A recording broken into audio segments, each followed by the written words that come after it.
Hey you guys, it's Lacy, and today I thought I'd do a little base tour. I mentioned it when I was streaming, and some people were like, yeah, let's do that. That'll be fun. Okay, so this is my base right now. It's pretty stable, and it's very nice and organized. Some people were like, Lacy, why are your bases so organized? Well, that's because I usually don't care, but this one I did. So it has this nice little water basin at the bottom that can't get too full. See, these are overpressure, so my water purifiers won't run whenever this is plentiful. I have my little thimbleweed farm over here. It's nice and warm from this liquid tepidizer. I have my relaxation stations all on one floor. Bathrooms are down here. Plenty of food for everyone.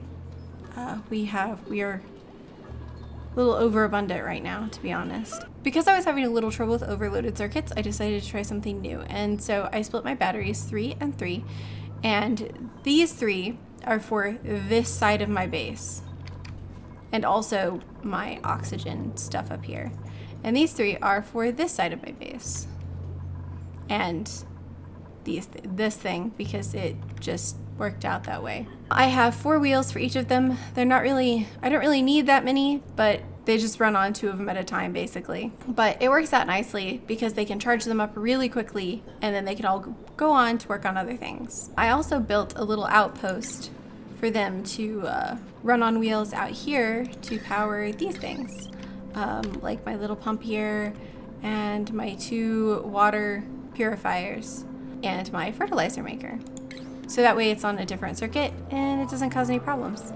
For maintaining my temperature, I have these 2 Weiswarts here. They were just naturally there, and I decided to use them to keep my batteries kind of cool. I wanted to make sure not too much hot air was coming out, but it kind of keeps things a little, it's like it lets the hot air slowly come out instead of just being like one big mess.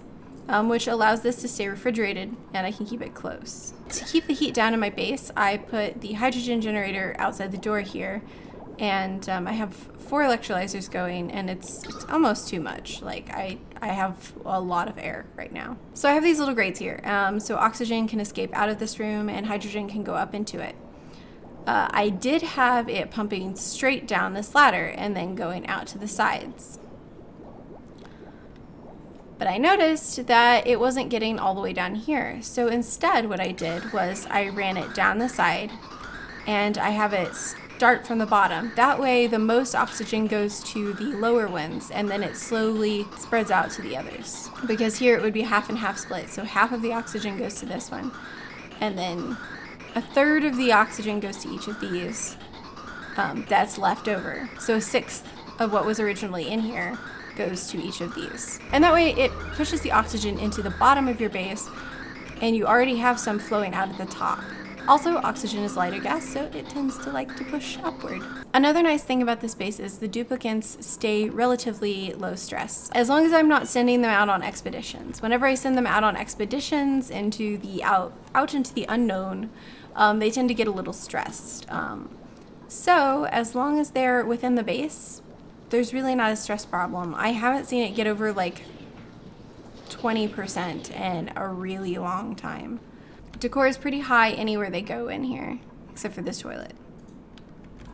And they all have snazzy suits on, so that also probably helps. You can see the color change as they run around, which I think is hilarious. So with all of these bristle blossom plants, you may be saying, Lacy, how do you have so much fertilizer? You're just got like a shower and lavatory. Well, I have some fertilizer makers over here, and they're making fertilizer. Before that, I was using as many mealwoods as possible, and then I was using a compost pit from the beginning to make sure I would have fertilizer later. I've also insulated the entire outside of my base, except for this little corner, because they just won't do it. So, and I plan to insulate it all with abyssallite eventually, except for the top, so that it stays cool, because I'm having more trouble with heat. But the temperature's staying pretty good. I also have any ice that I've dug up right here in these 2 storage compactors, which is keeping the area cold, and it's also letting the ice melt into my water supply. I did the same with polluted ice out here. So this ice is melting into my polluted water supply. When running my water supply, I decided I wanted to figure out an easy way to get the clean water and the dirty water to where they needed to be.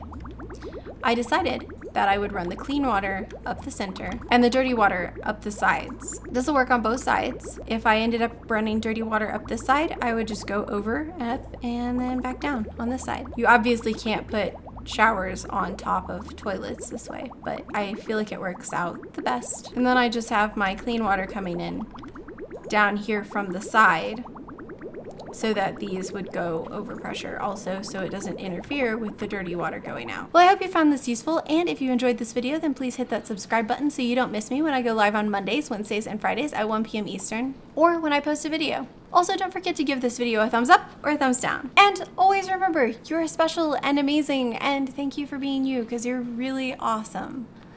Okay, well, I love you guys. Bye!